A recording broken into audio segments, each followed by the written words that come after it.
وجه ريال مدريد أنظاره إلى أحد اللاعبين الأفارقة البارزين في خط الهجوم خلال الموسم الحالي.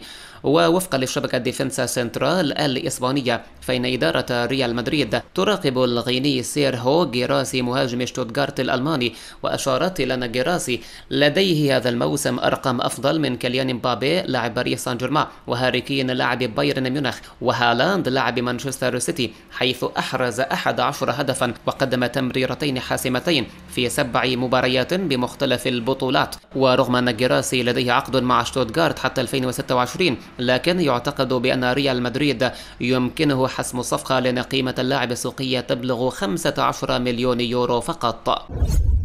اعتذر فلورنتينو بيريز رئيس ريال مدريد عن التصرف العنيف الذي ارتكبه أحد اللاعبين البارزين في صفوف المرينجي، وكان ناتشو فرنانديز نجم ريال مدريد ارتكب خطأ عنيفا ضد بورتو لاعب جيرونا في اللحظات الأخيرة من المباراة التي فاز بها الملكي بثلاثية نظيفة، ثم حصل ناتشو على البطاقة الحمراء، ولم يتمكن لاعب جيرونا من استكمال اللقاء ونقل فورا للمشفى. ووفقا لآسر إسبانية، فإن فلورنتينو بيريز اتصل ببورتو لاعب جيرونا واعتذر له عن تصرف ناتشو.